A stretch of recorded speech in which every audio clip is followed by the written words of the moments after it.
Hello, fellow classmates. My name is Allison Hardy, and I will be speaking about the food industry and its relationship to the obesity epidemic today.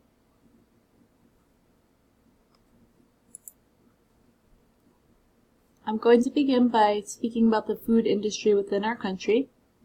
The food industry is worth billions of dollars, and the fast food corporations, food companies that sell convenience or processed foods and sugar-sweetened beverages, and marketing campaigns that target children, adolescents, and adults or consumers are what define this large corporation. According to the Yale Rudd Center for Food Policy and Obesity, during 2012, fast food companies spent about $4.6 billion on advertising, and toddlers were exposed to about 2 to 3 fast food ads per day. In addition, kids in grade school, aged 6 to 11, saw 3 to 4 ads, and adolescents saw 4 to 5 ads per day. Fast food chains are constantly targeting all consumers, but during 2015 it was found that children now see between 3 to 5 ads per day, which increased from the 2 to 3 viewed during 2012. The Center for Disease Control and Prevention, or the CDC, found 34% of children and teens aged 2 to 19 ate at least one fast food per day, which is a considerable amount. Between 2007 and 2012, the projected revenue for the fast food industry increased by 11%, meaning that Americans were spending more income on these meals. For example, it was reported that during 2014 in New York State, the largest and most profitable fast food establishments were Dunkin' Donuts and McDonald's. Moreover, Dunkin' took in about $176 million in revenue, whereas McDonald's took in $4,757 million. Likewise, throughout 2014, the amount of money spent on fast food and restaurant meals passed the amount spent on groceries for home-cooked meals, and the image on the slide from the USDA website shows that money spent on eating out surpassed grocery shopping or at-home meals. The next image portrays restaurant history profits from 2014, which was $683.4 billion. Wow, that's a lot. So as you can see, this shows how much the profit has increased for the restaurant industry. The USDA broke down the average dollars spent by Americans during 2015 and found that 34.4 cents paid for fast foods and restaurant meals, 15.6 cents went to food processors, and 12.7 cents went to grocery purchases.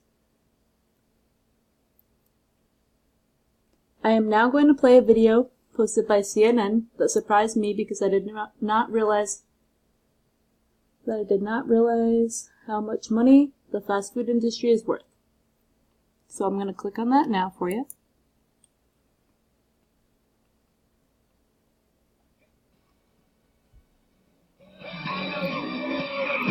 And my apologies for the ad, it won't let me skip it, so see that in a little bit.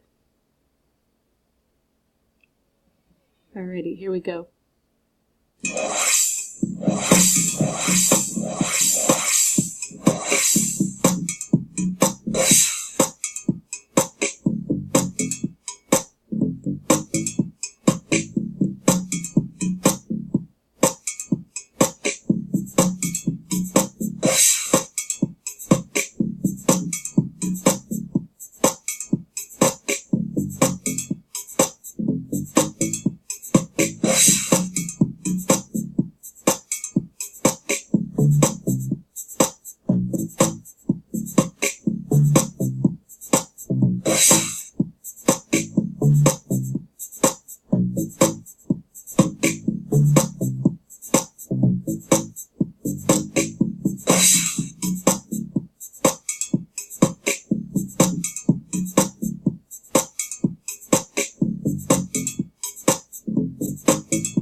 Looking for the right flight?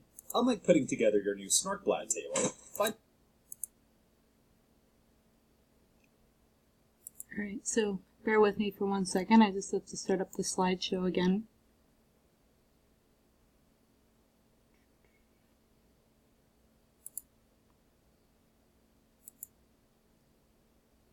I kind of figured it would keep playing my slideshow, but it likes to quit, so hang on one second.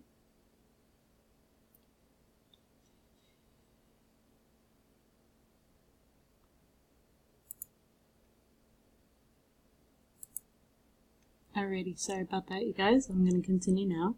So food advertising continues to influence the U.S. population of all ages and are tailored to target audiences. And the link I'm about to click on will show some of the many demographics targeted by the food industry. I used to love going to sports bars for honey barbecue chicken, but now I'm doing the dad thing. So we go to DQ for the honey barbecue glazed chicken strip basket. I like this dad thing. I like this blizzard thing. The all-new sauced and tossed honey barbecue glazed chicken strip basket.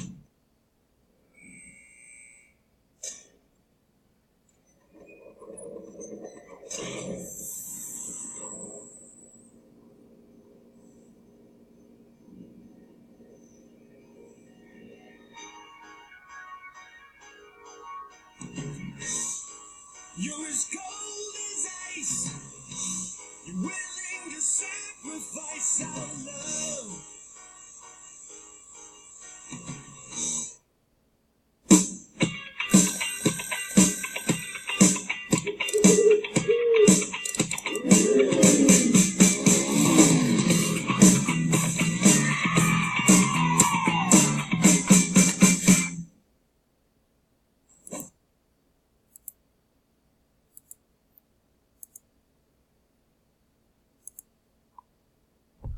So, lastly, it is noteworthy that portion size has increased over the years in the U.S., so the general public are trying to eat right, and they might have trouble estimating portion sizes, and on the last bar graph from the USDA, it is evident that the U.S. population consumes the most calories out of the countries listed. And as you can see, here's the U.S. right here. Alrighty, and then moving on to the next slide, which is about obesity within the United States. The rise in what seems to be a continuous rise in healthcare costs due to the obesity epidemic our country faces never fails to be eye-opening. The costs are currently between $147 and $210 billion per year. During 2013 and 2014, the CDC examined the obesity rates and found that non-Hispanic blacks living in the U.S. had the highest prevalence of obesity. Specifically, 48.1% of non-Hispanic blacks were obese. It is noteworthy that 38.3% of women living in the U.S. were obese, whereas only 34.3% of men were obese. However, I found the most shocking statistic to be that 78.7% of those older than 20 living in the U.S. were either overweight or obese during 2013 and 2014. And despite the knowledge that African American and Hispanic children were at increased risk of becoming overweight or obese, the fast food companies continue to advertise to this demographic.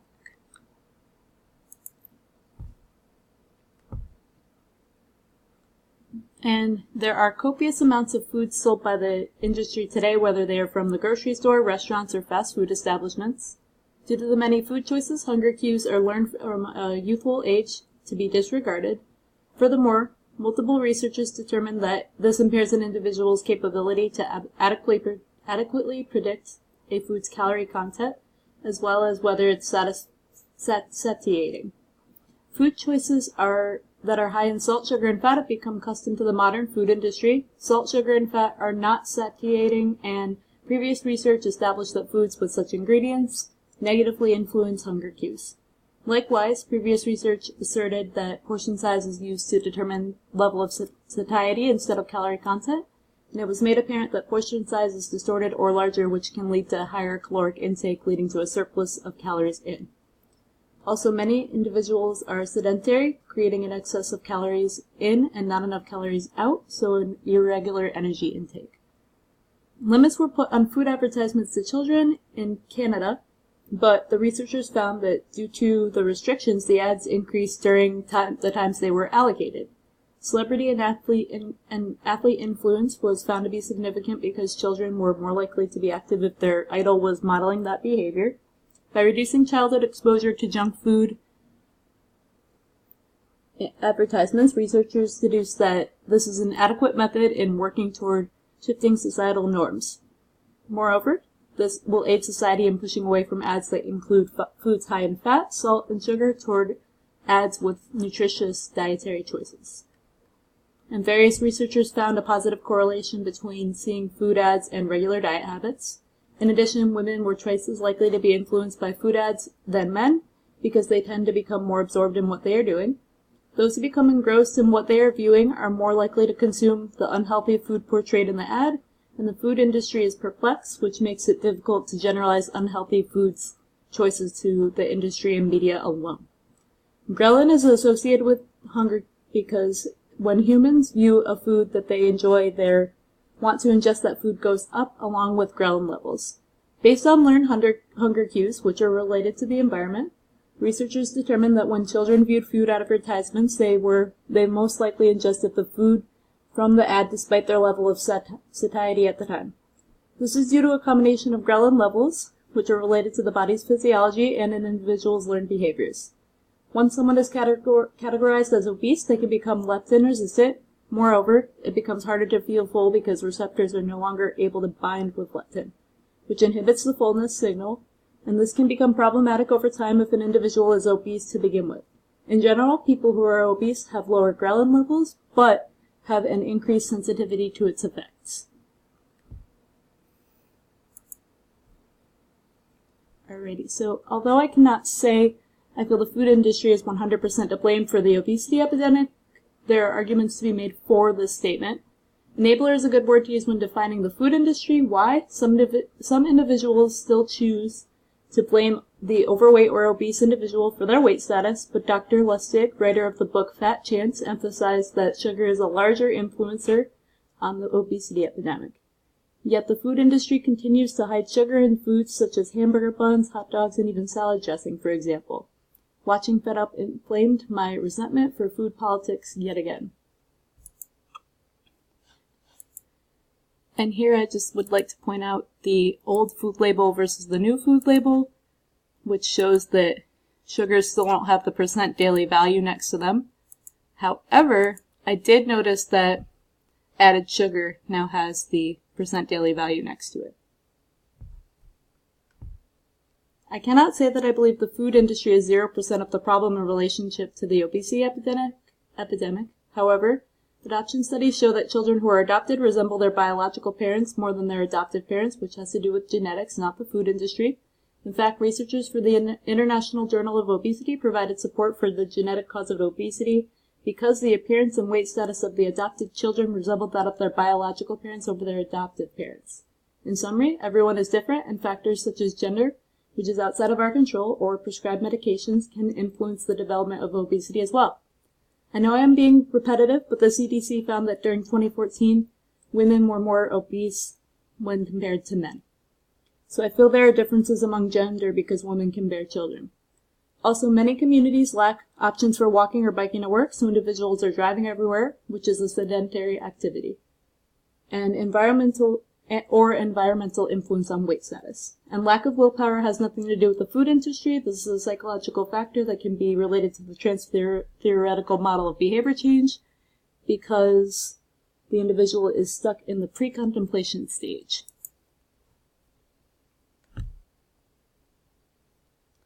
And I feel that neither the food industry or the individual are solely responsible for the obesity epidemic. Furthermore, if I were to assign percentages, I would say that this is a 50-50 scenario. Why?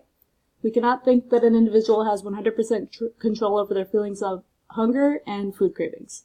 The consumption of food is partially due to biological influence, so weight status is a combination of physiology and genetics. On the other hand, past research emphasized that the government needs to address the excessive amount of added sugar in food products that has been allowed for decades now. Most dietetics and nutrition professionals repeatedly emphasize that eating right and exercising regularly can help eliminate preventable diseases such as hypertension or type 2 diabetes. Hopefully we'll get through to the government, whether they are the local or federal level, and the public by continuing to collaborate with fellow healthcare professionals. Lastly, more time should be spent on being active during school hours, past elementary school. I feel this would help children to develop exercise habits that follow them throughout their lifetime. And thank you for listening. and my